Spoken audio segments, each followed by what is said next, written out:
Today's जी के programme में आपका स्वागत है। आइए सबसे पहले अभ्यास प्रश्न देखते हैं। भारतीय नौसेना और किस देश की नौसेना के बीच दक्षिण चीन सागर में पासेज एक्सरसाइज यानी पासेक्स आयोजित किया गया? इंडोनेशिया, वियतनाम, मलेशिया या फिर जापान? सही जवाब है इसका वियतनाम। हाल ही में भारत और वियतनाम की नौसेनाओं के बीच पैसेज एक्सरसाइज नौसैनिक अभ्यास का आयोजन किया गया। इसका आयोजन दक्षिण चीन सागर में किया गया। इस अभ्यास का उद्देश्य दोनों देशों के बीच समुद्री सहयोग को मजबूत करना है। गौरतलब है कि यह अभ्यास ऐसे समय में किया गया है जब चीन वैश्विक चिंताओं और आलोचनाओं के बीच दक्षिण चीन सागर में अपनी सैन्य गतिविधियों को विस्तार दे रहा है। आपको बता दें कि भारतीय नौसेना के जहाज किल्टन ने मिशन सागर 3 के तहत बाढ़ प्रभावित लोगों के लिए 15 टन राहत सामग्री के साथ वियतनाम को सहायता पहुंचाई है। तो इस तरह इस प्रश्न का सही जवाब है ऑप्शन बी।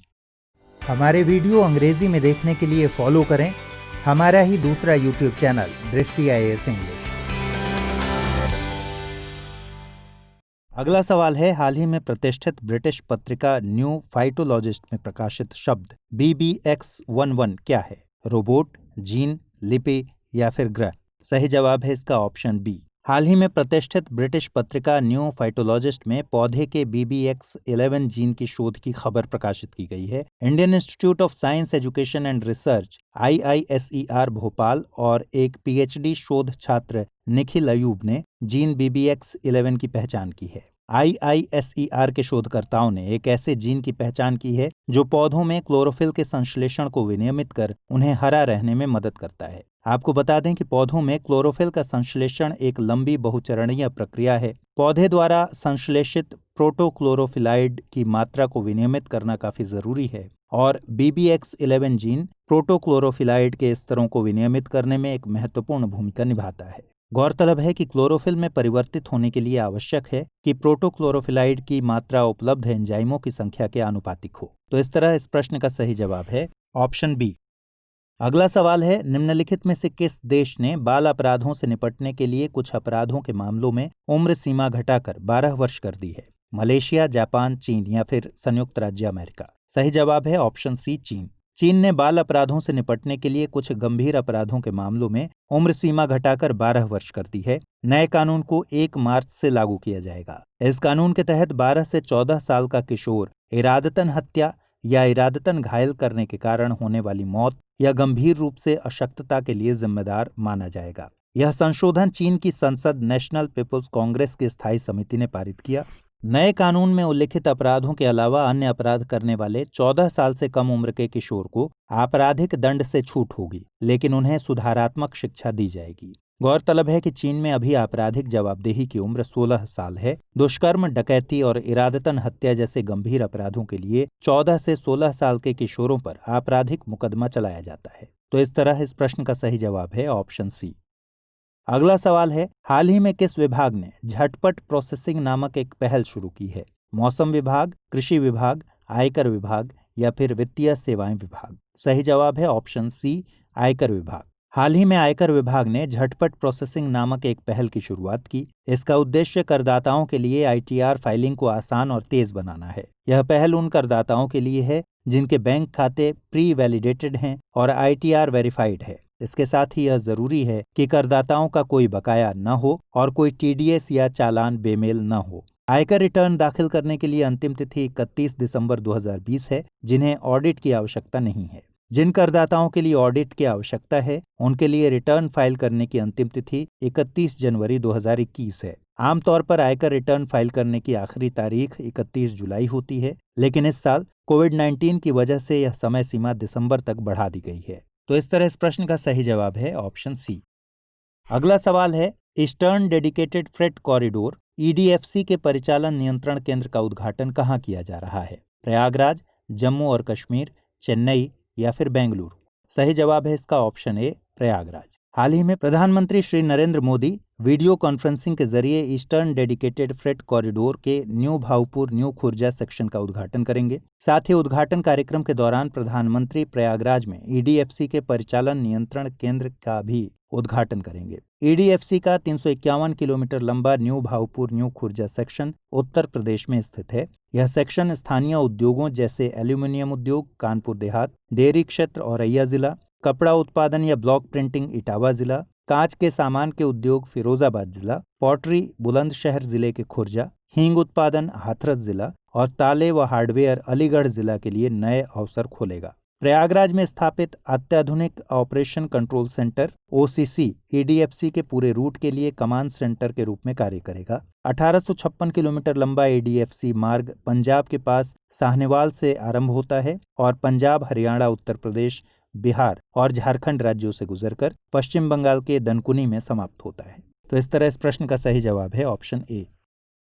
अगला सवाल है, कांग्रेस पार्टी की स्थापना कब की गई थी? 24 दिसंबर 1884, 28 दिसंबर 1885, 23 दिसंबर 1886 या फिर 28 दिसंबर 1887? इसका सही जवाब है ऑप्शन बी, 28 दिसंबर 1885। देश की सबसे पुरानी राजनीतिक पार्टी कांग्रेस पार्टी 28 दिसंबर को अपना 136वां स्थापना दिवस मना रही है। इस मौके पर अखिल भारतीय कांग्रेस कमेटी के सदस्यों ने पार्टी की राज्य इकाइयों को निर्देश दिया है कि वे तिरंगा यात्रा का आयोजन करें और युवाओं के साथ जुड़ने के लिए सोशल मीडिया अभियान सेल्फी विद तिरंगा चलाएं। 28 दिसंबर 1885 को मुंबई के गोकुलदास तेजपाल संस्कृत महाविद्यालय में इंडियन नेशनल कांग्रेस की स्थापना की गई थी। स्कॉटलैंड के सेवानिवृत्त अधिकारी A.O. ह्यूम ने कांग्रेस की स्थापना की थी। कांग्रेस के पहले अध्यक्ष कलकत्ता हाईकोर्ट के बैरिस्टर व्योमेश चंद्र बनर्जी थे। तो इस तरह इस प्रश्न का सही जवाब है ऑप्शन बी।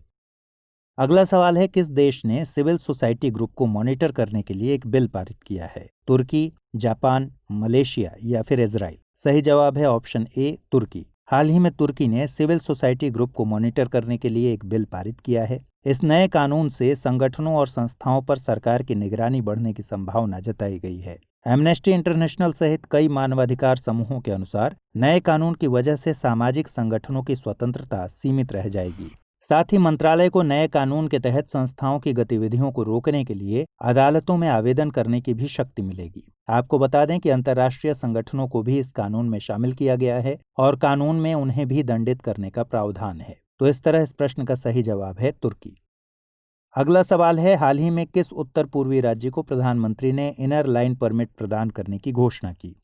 ऑप्शंस हैं मेघालय, मणिपुर, मिजोरम या फिर नागालैंड। सही जवाब है इसका ऑप्शन बी, मणिपुर। हाल ही में उत्तर पूर्वी राज्य मणिपुर को प्रधानमंत्री ने इनर लाइन परमिट देने की घोषणा की है। इनर लाइन परमिट एक यात्रा दस्तावेज है जिसे भारत सरकार अपने नागरिकों के लिए जारी करती है ताकि वो किसी संरक्षित क्षेत्र में निर्धारित अवधि के लिए यात्रा कर सके।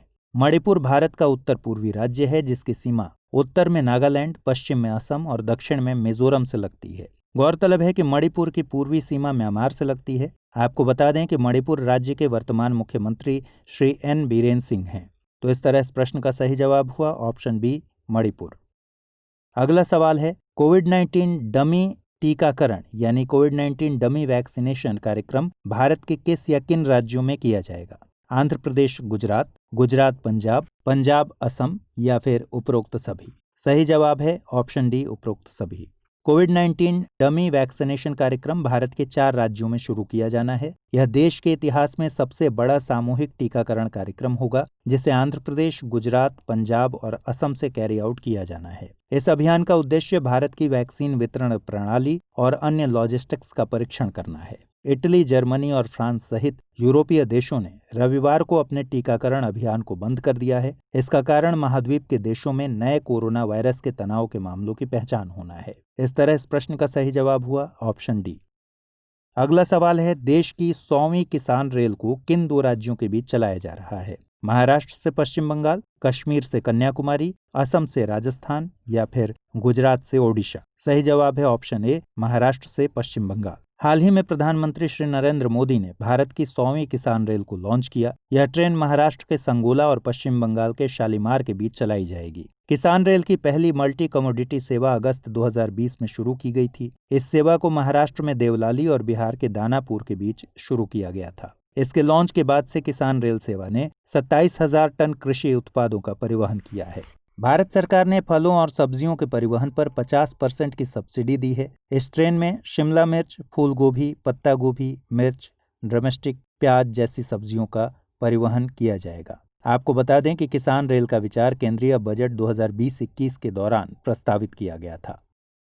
आज का अंतिम सवाल है, निम्नलिखित में से कौन सा संगठन ग्रीन प्रोपल्शन तकनीक विकसित कर रहा है? DRDO, इसरो, नीति आयोग या फिर ICMR? सही जवाब है इसका ऑप्शन बी, इसरो। भारत में इसरो यानी भारतीय अंतरिक्ष अनुसंधान संगठन ग्रीन प्रोपल्शन टेक्नोलॉजी विकसित कर रहा है। यह टेक्नोलॉजी भारत के मानव अंतरिक्ष उड़ान मिशन गगनयान के लिए विकसित की जा रही है, जिसे दिसंबर 2021 में लॉन्च किया जाना है। प्रोपल्शन का मतलब होता है आगे बढ़ना या किसी वस्तु को आगे बढ़ाना। इसरो ने 2018 में ग्रीन प्रोपल्शन टेक्नोलॉजी विकसित करने का कार्य शुरू किया था। 2018 में इसरो ने एक eco friendly solid propellant glycidyl azide polymer GAP को ईंधन के रूप में और अमोनियम डी नाइट्रामाइड को ऑक्सीडाइजर के रूप में विकसित किया था। आपको बता दें कि रॉकेट और हवाई जहाज में न्यूटन के तीसरे नियम के तहत प्रणोदन उत्पन्न किया जाता है। इसके द्वारा रॉकेट या हवाई जहाज उड़ान भरता है। तो इस तरह इस प्रश्न का सही जवाब है ऑप्शन बी, इसरो। आइए अब आज के अभ्यास प्रश्न को देखते हैं। इस वर्ष इंटरनेशनल क्रिकेट काउंसिल ने किसे spirit of the cricket award of the decade award के लिए चुना है? रोहित शर्मा, सुरेश रैना, महेंद्र सिंह धोनी या फिर झूलन गोस्वामी? तो आज के टुडेज जीके में फिलहाल इतना ही। अगले एपिसोड में फिर मिलेंगे नए सवालों के साथ। तब तक के लिए ख्याल रखिए। Good bye.